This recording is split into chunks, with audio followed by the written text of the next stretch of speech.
Salam teman-teman seiman di dalam Yesus Kristus Tuhan kita dan saudara muslimku semuanya. Kembali lagi bersama orang murtadin. Saya bangga murtad dan ikut Yesus Kristus Allah yang benar.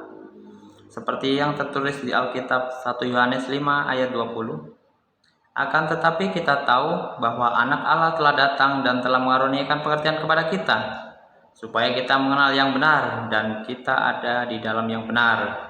Di dalam anaknya, Yesus Kristus adalah Allah yang benar dan hidup yang kekal. Oke teman-teman, sini saya akan meluruskan video saya yang dijawab oleh akun Muslim Menjawab. Tapi sebelumnya saya akan bicara dulu tentang banyak pertanyaan. Kenapa nggak sekolah teologi, Mas? Ya, saya jujur saja pengen sekolah teologi. Sampai sekarang saya belum sekolah teologi. Ya, kalau kerinduan pengen sekolah teologi memperdalam iman Kristen, saya pasti pengen. Jadi saya ini emang belum pernah sekolah teologi.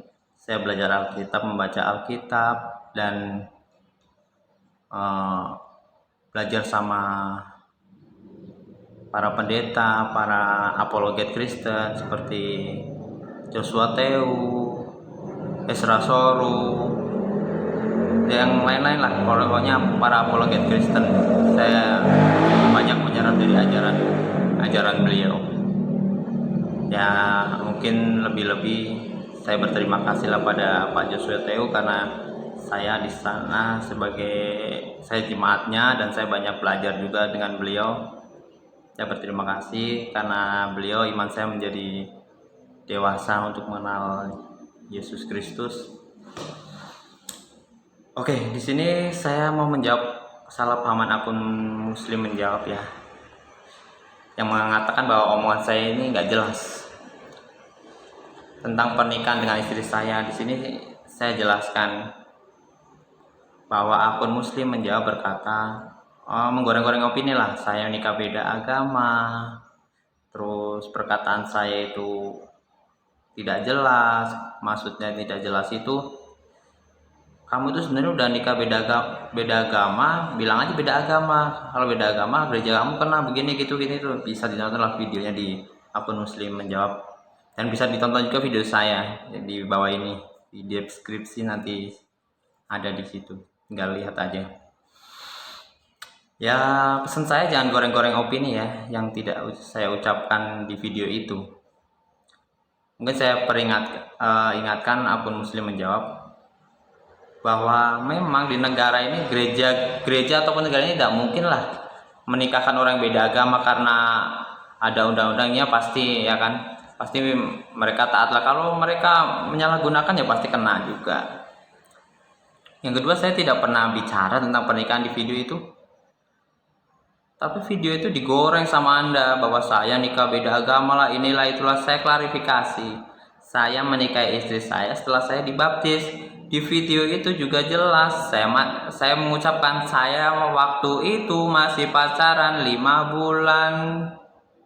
Di situ kenapa saya selalu mengucapkan kata istri, karena saya ingin memberitahu bahwa yang mengenalkan saya dengan Kristen mula-mula adalah istri saya, tapi keadaannya belum menikah. Waktu itu masih berpacaran 5 bulan. Jelas videonya karena digoreng-goreng aja, seolah-olah saya nikah beda agama dan lain sebagainya. Mungkin bisa ditonton secara cermat lah di dalam video itu. Jadi Anda akan paham. Jangan goreng-goreng opini lah, jangan seolah-olah saya ini pembohong atau apa. Nggak boleh begitu.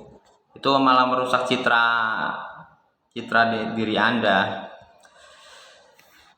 Karena jelas di dalam video itu saya tidak ngomong tentang pernikahan dulu saya begini begitu. Saya hanya bersaksi bahwa saya masuk Kristen itu awal mulanya dari istri saya, tapi keadaannya masih berpacaran selama 5 bulan. Sudah saya jelaskan, cuman kan saya nggak sedetail itu. Cuman saya berkata waktu itu masih berpacaran 5 bulan.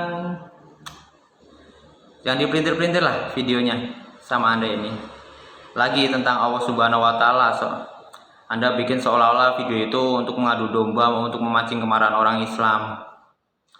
Padahal yang di video itu yang benar, saya itu tidak. Kamu nuduh, pertama kan nuduh bahwa Allah Subhanahu wa Ta'ala itu tidak maha kuasa, yang berkuasa Yesus. Begitu kan yang Anda ucapkan. Sini saya klarifikasi. Padahal video itu yang benar. Saya tidak pernah bilang Allah Subhanahu wa Ta'ala tidak berkuasa. Yang ada video itu Allah Subhanahu wa Ta'ala tidak menyelamatkan saya. Karena dari awal saya minta keselamatan dari Allah Subhanahu wa Ta'ala. Karena saya orang Kristen, saya berkata, Roh Kuduslah yang berkuasa dan Tuhan Yesuslah yang berkuasa. Kalau saya tidak mengakui bahwa Yesus Kristus Tuhan yang Maha Kuasa, batal iman saya. Jelas ya? Saya mengakui Yesus Kristus, Roh Kudus Maha Kuasa, itu iman saya. Bukan berarti Anda goreng seolah-olah Allah Subhanahu wa Ta'ala tidak Maha Kuasa. Jangan. Ya kalau Anda bilang Allah Maha Kuasa, ya silakan. Saya hargai itu. Saya hormatin itu. Itu hak iman Anda. Kalau iman saya jelas, Yesus Kristuslah yang Maha Kuasa. Oke ya, jelas ya. Katanya saya di sini saya itu tidak baca teks Al-Quran itu pakai teks segala macam. Saya akan tutup bacanya ya, biar maksudnya itu seolah-olah saya itu Kristen dari kecil, terus Kristen itu pembohong, seolah-olah itu Kristen itu di pandangan Anda itu jelek lah. Kristen dari lahir aja sok-sokan ngaku-ngaku Islam seperti itu. Saya Islam, saya dulu Islam. Saya nggak berkata tentang bahwa saya itu Islam yang lulusan pesantren. Saya tidak pernah bilang seperti itu. Di video itu juga saya jelas. Nggak usah digoreng-goreng lah. Saya itu dulu bagaimana, itu ada di video saya, bisa ditonton lah. Saya mau baca ayat Al-Quran yang saya bacakan kemarin dengan tutup mata. A'udzubillahi minasyaitonirrajim. Bismillahirrahmanirrahim. Alhamdulillahirabbil alamin. Ar-Rahmanirrahim. Maliki yaumiddin. Iyyaka na'budu wa iyyaka nasta'in. Ihdinas siratal mustaqim. Siratal ladzina an'amta 'alaihim ghairil maghdubi 'alaihim waladdallin. Amin. Qul a'udzu birabbin nas, malikin nas, ilahin nas, min syarri waswasil khannas, alladzi yuwaswisu fis sudurin nas, minal jinnati wan nas. Qul huwallahu ahad, Allahus samad, lam yalid walam yulad walam yakul lahu kufuwan ahad. Oke, jelas ya? Saya tidak baca teks karena kan kamu pasti tahu lah di dalam Islam itu untuk disuruh untuk menghafal. Pasti rata-rata Islam abangan atau apa pasti hafal lah ayat Al-Quran itu. Dan pastinya tidak ketinggalan juga akan memberitakan firman Tuhan di dalam Alkitab tentang kisah para rasul yang teraniaya di dalam memberitakan Tuhan kita Yesus Kristus. Seperti biasa di video itu saya masukkan ayat-ayat Alkitab untuk memberikan referensi kita, penguatan iman kita di dalam Tuhan kita Yesus Kristus. Kita mulai dari kisah para rasul 5 ayat 40 sampai 42. Tapi saran saya kalau emang mau bacalah dari atas. Jadi kita tahu konteksnya gitu kan. Konteks ayat ini tuh seperti apa, jalan ceritanya itu seperti apa. Tapi saya akan mulai dari ayat 40 sampai 42 saja karena singkat saja ya. Kita mulai. Mereka memanggil rasul-rasul itu lalu menyesa mereka.